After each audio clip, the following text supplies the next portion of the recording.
ஹரே கிருஷ்ணா. நாம் இப்போ கோகுலத்தில் இருக்கிறோம், திரு ஆயர்பாடி. இதுக்கு ஹிந்தியில் சௌராசி கம்பா அப்படின்னு சொல்லுவாங்க, நந்த பவன் அப்படின்னு சொல்லுவாங்க.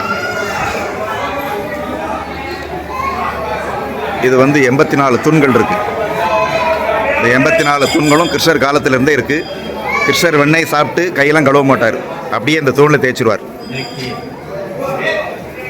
இது தூண் ஒரிஜினல் 5000 வருஷத்துக்கு முன்னாடி உள்ளது. தூணு சீலிங் ரெண்டும் இங்கே ஒரிஜினல். இதில் ஒரு துவாரம் தெரியுது. இதில் தான் யசோதம்மா தயிர் மத்து மேலே சப்போர்ட்டுக்கு வச்சு தயிர் கிடைவாங்க. இந்த இடத்துல யசோதம்மா தயிர் கிடைஞ்ச துவாரம். கோகுலம் கிருஷ்ணர் தரிசனம் பண்ணிக்கிடுங்க. Nanda Maharaj, left side Nanda Maharaj, right side Yashodamma, middle Balaram. கிருஷ்ணர் கீழே ஊஞ்சல் இருக்கார். ஊஞ்சல் இருக்கார் கிருஷ்ணர். பலராமர், நந்த மகாராஜ், யசோதம்மா.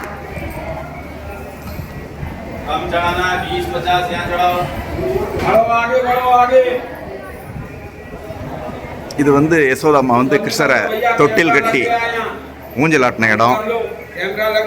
இது அந்த காலத்தில் எலக்ட்ரிசிட்டி கிடையாது, அதனால் இதில் எண்ணெய் ஊற்றி தீபம் ஏற்றுற இது. நல்லா சேவிச்சுக்கோங்க. கோகுலம் வராதவங்க இது நல்லா சேவிச்சுக்கோங்க. 84 தூண் இருக்குது. 80 தூண்கள் விஸ்வகர்மா கட்டி கொடுத்தது. இந்த 4 தூண்கள் பிரம்மா கட்டி கொடுத்தது. எல்லாம் சேர்த்து மொத்தம் 84 தூண்கள். திரு ஆயர்பாடி, கோகுலம்.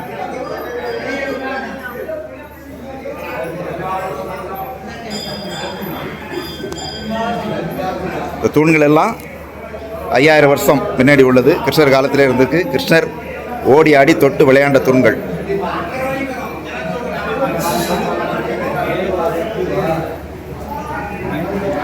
இங்கே ஒரு சுவாரஸ்யமான ஒரு சம்பவம் நடந்தது. ஒரு சமயம் சிவபெருமான் கிருஷ்ணரை தரிசனம் பண்ண வரார். அப்போ கிருஷ்ணருக்கு ரொம்ப அசுரர்களால் ரொம்ப தொல்லைகள் அதிகம்.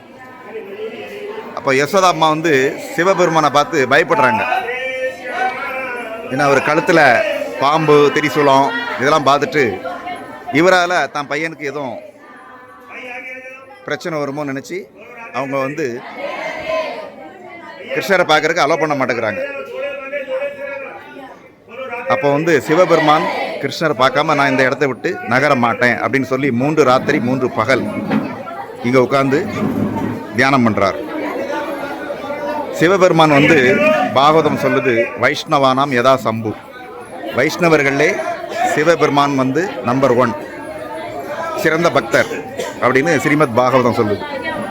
பகவான் பக்த வத்சலன், பக்தர்கள் மேலே ரொம்ப பிரியம் உள்ளவர். சரி, ஒரு பக்தன் தன்னை பார்க்க வந்திருக்கான், அவனுக்கு தரிசனம் பண்ணணும் அப்படின்னு நினச்சி கிருஷ்ணர் ஒரு ஐடியா பண்ணுறார்.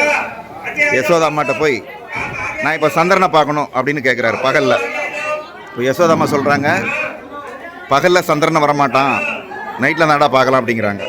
அப்போ கிருஷ்ணர் சொல்கிறார், வாசலில் ஒருத்தர் உட்காந்துருக்காரு, அவரோட ஜடாமுடியில் சந்திரன் இருக்குது, அதனால் அதை பார்க்கணும் அப்படிங்கிறார்.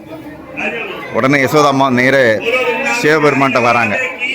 இப்படி என் பையன் சந்திரனை பார்க்கணுங்கிறான், உங்களை நேருக்கு நேர் பார்த்தான்னா ஏதாவது கந்திர்ச்சி விழுந்துடும் உங்களால். அதனால் ஒரு தொட்டியில் நீர் வச்சு அந்த நீரில் பையனோட முகத்தை காமிக்கிறேன், நீங்கள் அவனை சேவிங்க, அப்போ உங்களுடைய சந்திரன் நல்லா தெரியும். என் பையன் சந்திரனை சேவிப்பான், நீங்கள் கிருஷ்ணரை சேவிங்க அப்படின்னு சிவபெருமான்ட்ட சொல்லி தொட்டியில் நீர் வைக்கிறாங்க. அதே மாதிரி கிருஷ்ணரை அந்த தொட்டி பக்கத்தில் காமிக்கிறாங்க. சிவபெருமானும் கிருஷ்ணரை சேவிக்கிறார். கிருஷ்ணர் சந்திரனை பார்க்குறார், சிவபெருமானையும் பார்க்குறார், சிவபெருமான் கிருஷ்ணரை பார்க்குறார். 2 பேரோட ஆசையும் நிறைவேறுது. தன்னோட ஆசை நிறைவேறணுன்னு சிவபெருமான் ரொம்ப சந்தோஷப்பட்டு இந்த இடத்துல ஆனந்த தாண்டவம் ஆடுறார். ஆனந்த தாண்டவம் ஆடி இங்கேருந்து ரொம்ப திருப்தியோடு கிளம்பி போகிறார். அவர் 3 ராத்திரி 3 பகல் இந்த இடத்துல தான் இருந்து தவம் பண்ணார்.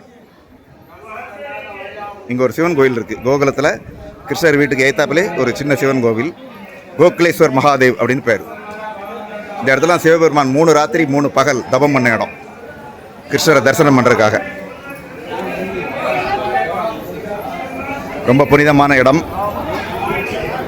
யார் யாரெல்லாம் இன்னும் கோகுலம் வந்து சேவிக்கலையோ அவங்களுக்கெல்லாம் கோகுலத்தை பார்க்குற பாக்கியம் கூடி சீக்கிரம் கிடைக்கட்டும். பகவான் கிருஷ்ணர்கிட்ட வேண்டிக்கலாம். ஜாய் ஸ்ரீ ஸ்ரீ கோகுல்தாம் கி ஜாய்.